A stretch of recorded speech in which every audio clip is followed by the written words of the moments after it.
Halo Sobat FEUI, kembali lagi bersama saya Andre di Ngopi Ngobrol Pakai Isu. Kali ini kita akan bahas salah satu rekomendasi aktivitas yang bisa teman-teman terapin selama di rumah aja. Kita akan belajar tentang mobile journalism atau Mojo, di mana caranya membuat konten yang menarik cuma dari smartphone. Gimana ya caranya? Untuk tahu jawabannya, tetap di Ngopi Ngobrol Pakai Isu. Pernah dengar mobile journalism? Mobile journalism atau Mojo adalah kegiatan mencari berita menggunakan smartphone. Kegiatan ini memudahkan para jurnalis untuk mengirimkan dan membagikan video mereka ke media-media online maupun televisi. Saat ini saya sudah ditemani dengan Mas Haryo. Beliau adalah salah satu alumni UI yang saat ini bekerja sebagai jurnalis di BBC. Hari ini beliau khusus menemani kita untuk berbagi informasi tentang gimana caranya menghasilkan gambar dan edisi yang menarik hanya dari smartphone. Mas Haryo, gimana kabarnya Mas hari ini? Baik, semuanya baik dan hari ini kebetulan memang lagi di rumah aja, nggak kemana-mana. Oh, emang selama pandemi, selama di rumah aja ini emang lagi nggak liputan ya Mas? Nggak ada sempat live juga sekali, sama ada liputan ke daerah-daerah yang daerah-daerah kumuh atau slum area di wilayah Jakarta Barat. Oh gitu, jadi tetap kerja beberapa kali dong ya Mas?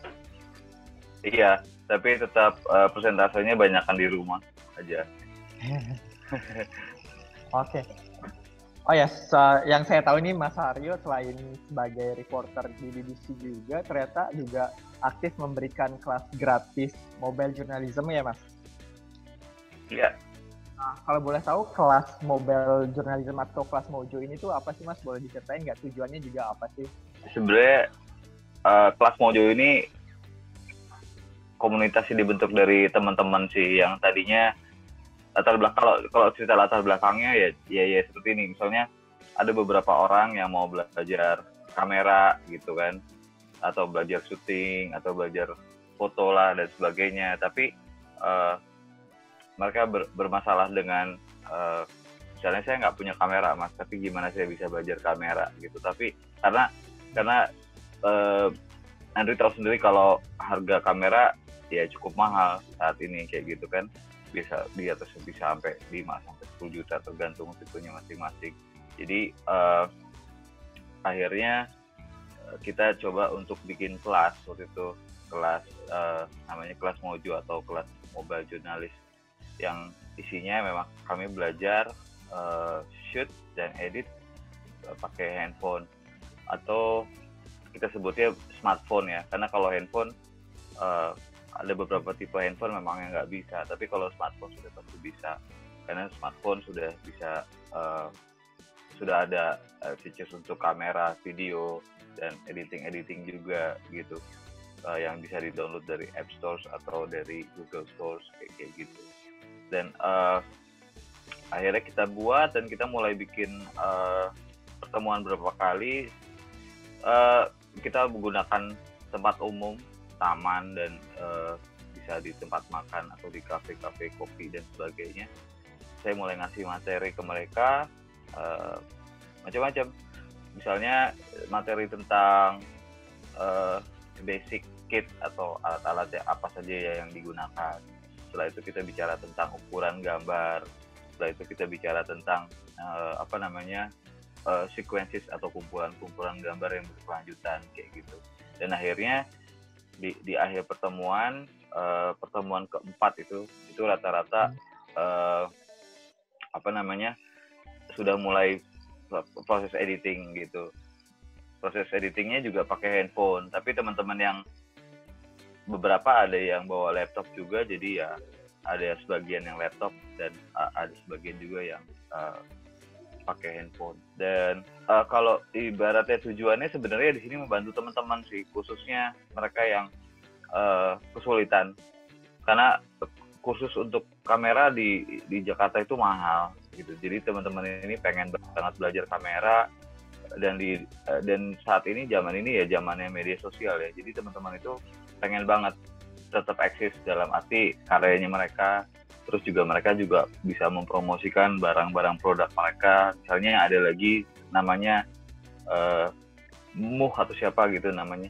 Dia belajar kamera ini untuk mempromosikan dagangannya, yaitu dia kerja di toko kue ibunya. Jadi dia memfoto dan memvideokan beberapa produk-produk kue dan dia jual juga melalui sosial media seperti kayak gitu. Dan mau gimana pun kita kalau bicara sosial media ya kita butuh konten itu kan nggak cuma teks tapi foto dan video gitu. Jadi zaman sekarang memang dituntut sih semua sisi kayak semua bidang, semua apapun video dan foto itu penting banget. Berarti sekarang siapa aja tuh sebenarnya bisa jadi mobile jurnalis ya Mas? Asalkan ada handphonenya ya. Sebenarnya mobile jurnalis itu kalau kita definisikan memang bukan mobile jurnalis yang artinya pakai handphone gitu. Semua pakai handphone enggak. Tapi kalau zaman dulu sebelum handphone ini canggih banget, itu mobile jurnalis itu juga bisa diartikan dengan jurnalis yang bekerja di lapangan menggunakan kit atau peralatan yang memang mudah dan sederhana untuk dilakukan di secara mobile, secara perpindahan dari jenis ukurannya, dari jenis beratnya itu semakin sederhana, semakin simple. Dan biasanya mobile jurnalis itu zaman dulu teman-teman sudah dibekali dalam satu tas itu dalam satu kit atau satu peralatan yang sangat lengkap, dari kamera sampai laptop kayak gitu. Nah, dan siapa aja sekarang yang ikut di sini, teman-teman ini macam-macam general besar banget, luas banget orang-orang yang ikut. Jadi ada dari office boy, dari manajer chef yang mereka berpikir mereka pengen banget untuk bisa mempromosikan produk-produk makanannya di sosial media. Lalu ada orang teknik, ya terus macam-macam, ada satpam, ada tukang sapu juga gitu.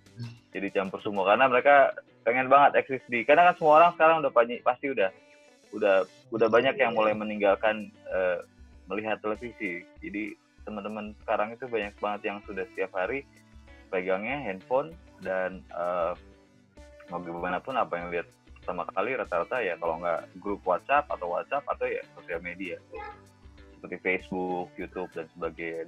Dan dengan adanya hal-hal seperti ini yang semakin mudah, jadi orang pengen banget termotivasi untuk bisa bikin konten-konten yang menarik di wilayahnya masing-masing atau di pengalamannya masing-masing. Oke, jadi siapapun sebenarnya yang mau bikin konten bisa nerapin teknik-teknik di Mojo ya Mas? Iya, bisa banget. Makanya saya kasih materi di kelas Mojo itu benar-benar basic. Karena istilahnya ketika orang sudah benar-benar pegang basicnya, orang itu bisa memodif sedemikian rupa untuk bisa lebih besar lagi atau lebih kreatif lagi atau lebih lebih menarik lagi konten itu sendiri. Tapi setiap video itu memang ada rules-nya, ada aturan-aturannya yang memang teman-teman di kelas Mojo harus tahu kayak gitu. Misalnya dalam proses editing, shot pertama yang dimunculkan adalah wide shot, tapi setelah itu ada cutting masuk ke close up. Itu ada rules-nya, kenapa baiknya jangan langsung close up dan sebagainya. Itu kita bahas di kelas Mojo. Oke. Kalau misalnya teman-teman di rumah nih pengen belajar tentang teknik-teknik mobile journalism, mereka tuh perlu nyiapin apa Mas kira-kira? Selain handphone tentunya. Oke. Jadi basic kitnya yang pertama yang pasti smartphone. Smartphone-nya ini yang memang punya feature-features yang saya nggak bisa bilang smartphone itu yang harus mahal, tapi dia cukup untuk bisa melakukan pengambilan gambar baik foto maupun video, dan juga dan dia juga bisa seperti kayak install beberapa aplikasi gratis ya. Kalau di Android banyak dari Agora terus dan sebagainya, tapi kalau atau KineMaster, tapi kalau di iPhone bisa free, bawaan iPhone itu sendiri namanya iMovie. Selain handphone atau smartphone, kita perlu pastiin memori card yang cukup untuk pengambilan gambar ini sendiri. Setelah itu ada additional tambahan seperti mikrofon yang cukup untuk pick up sound yang lebih baik. Lalu ada lagi kayak misalnya ada teman-teman yang bilang perlu power bank karena pengambilan gambar itu lebih makan banyak power dibanding foto atau cuman sosial media dan sebagainya. Nah, selain itu ada additional lagi kayak tripod, kayak stand, kayak stick untuk selfie dan sebagainya, seperti kayak gitu. Jadi tapi basic kitnya adalah smartphone itu sendiri dan sound pick up, jadi kayak mikrofon tambahan. Oke. Itu tadi persiapannya Mas. Kalau misalnya udah pengambilan gambar nih, mungkin teman-teman di rumah juga pengen tahu gimana sih cara ngambil gambar yang benar atau editingnya. Mas bisa kasih cerita sedikit mungkin. Oke. Jadi kalau kita mengikuti saran pemerintah saat ini karena ada pandemi COVID-19, sebenarnya ini di saatnya kita harus kreatif dari apa yang ada di sekitar kita atau di rumah itu sendiri.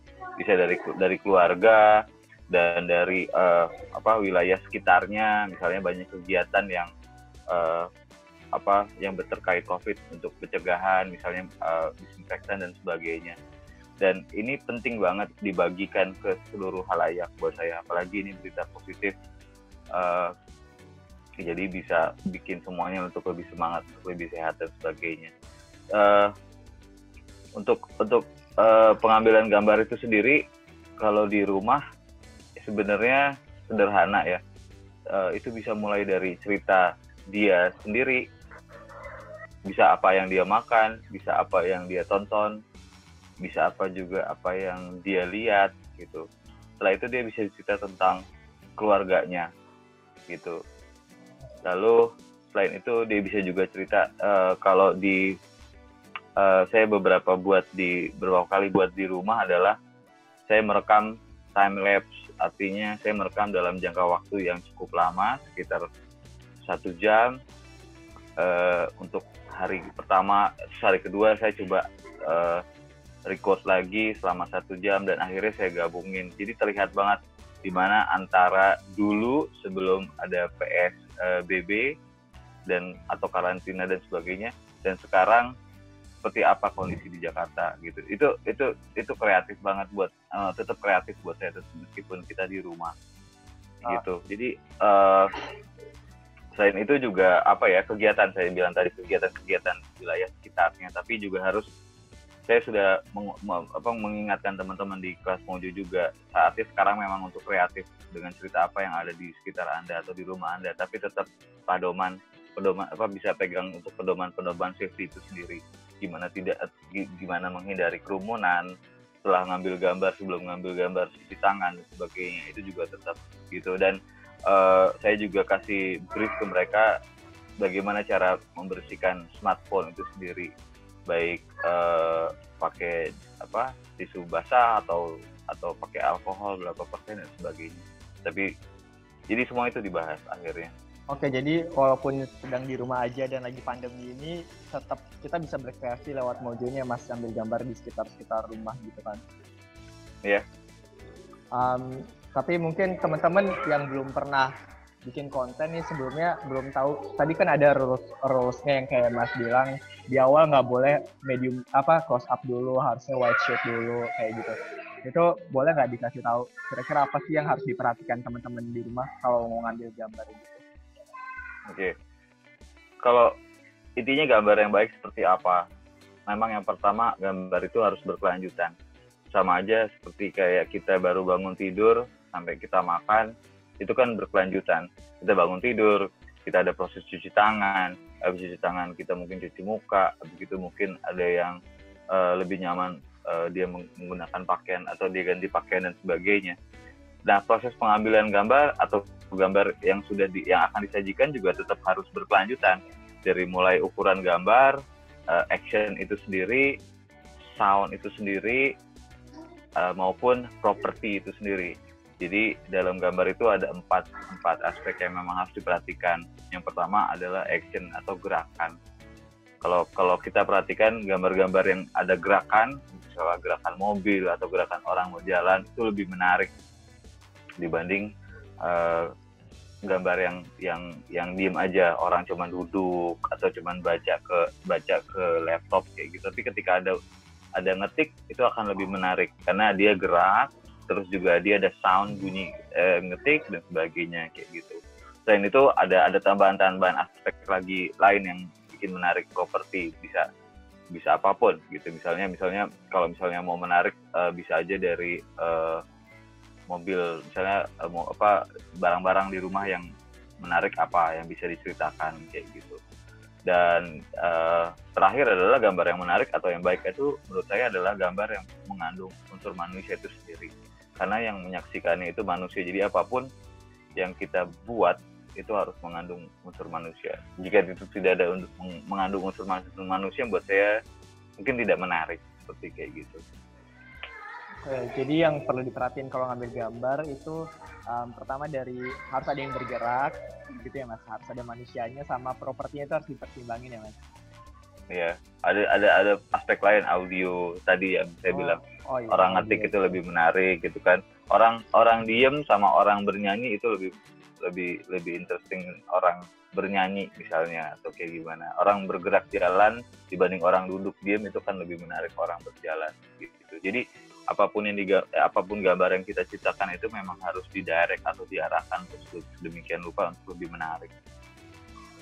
Oke Mas, kira-kira ada yang mau lagi nggak yang disampaikan buat teman-teman nih? Mungkin kan ada aktivitas baru yang bisa dicoba ternyata di rumah aja nih, belajar Mojo. Ada yang mau disampaikan lagi nggak Mas kira-kira? Oke, kelas Mojo saat ini itu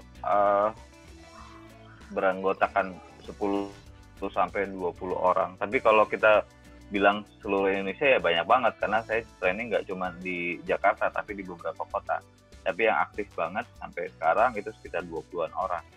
Nah, akhirnya saya karena kita sudah nggak boleh ketemu dalam kerumunan banyak saat ini karena pandemik ini, jadi kami tetap aktif di WhatsApp group, dan saya mencoba Instagram Kelas Mojo saya bikin sebagai kita bilang media relawan. Jadi semuanya berjaringan. Misalnya saya sama Mas Andre tinggal di daerah mana, sorry? Depok. Oke, di daerah Depok. Jadi saya bisa kontak Mas Andre, saya minta video situasi di dekat rumah Mas Andre.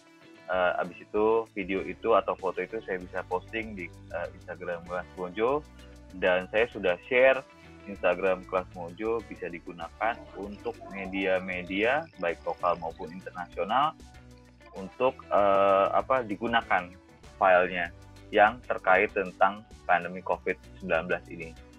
Jadi video-video di Kelas Mojo sekarang sudah mulai berubah, yaitu banyak video-video kiriman dari orang-orang atau dari teman-teman Kelas Mojo dari wilayahnya masing-masing, seperti itu. Dan saya sudah share ke Aji, Aliansi Jurnalis Indonesia dan sebagainya, kalau ini video dan foto bisa digunakan.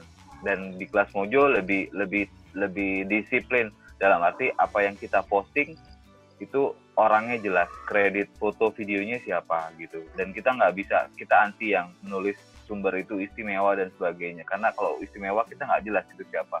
Tapi di Kelas Mojo saya pastiin file atau yang kita upload itu dari source yang benar-benar terjamin kebenarannya orangnya dan sebagainya, kayak gitu Mas. Jadi sekarang kita bikin seperti media online, kita Kelas Mojo jadi sekarang kayak relawan media online gitu, karena di Instagramnya banyak foto-foto dan video-video yang berhubungan dengan COVID, dan ini saya gratiskan untuk siapapun. Dan TV UI juga bisa pakai yang berhubungan COVID-19 ya. Oke, jadi buat teman-teman yang dimanapun berada, kalau misalnya ada peristiwa atau kejadian di sekitarnya, bisa langsung di-share aja ke Instagram Kelas Mojo, Mas. Nanti bisa di-post gitu. Iya, bisa. Tapi tetap punya pedoman safety yang tinggi. Dalam arti kita nggak bisa mengambil di tempat kerumunan yang banyak. Kita harus menghindari kerumunan, seperti kayak gitu. Ada pedoman tertentu yang bisa kita upload. Oke Mas, kurang lebih itu aja sih yang ditanyain, udah terjawab semua. Terima kasih kasih Mas Haryo udah bagi banyak informasi tentang kelas Mojo. Jadi teman-teman di rumah bisa ada rekomendasi aktivitas positif nih di tengah pandemi. Sama-sama. Ya, apalagi dalam pandemi ini kita harus banyak share berita-berita yang benar. Informatif, menyenangkan, positif gitu. Karena orang di rumah itu bosan banget. Jadi sesuatu yang menarik, sesuatu yang baru, sesuatu yang fresh gitu untuk semua orang. Dan kalau katanya sih kalau kita bikin berita yang positif, semua orang akan lebih baik, bisnis akan lebih sehat. Siap, mungkin nanti akan ada teman-teman yang ngirim ya Mas berita-berita positif ke kelas Mojo. Oke, terima kasih banyak Mas Haryo atas waktunya. Selamat beraktivitas kembali ya Mas. Oke, thank you. Selamat dan sehat selalu. Nah, Sobat TVUI sekarang udah tahu kan kalau ada aktivitas positif lainnya yang bisa kita lakuin selama di rumah aja. Mungkin teman-teman udah bosan nih sama aktivitas sehari-harinya. Jadi, belajar mobile journalism bisa teman-teman terapin selama di rumah aja.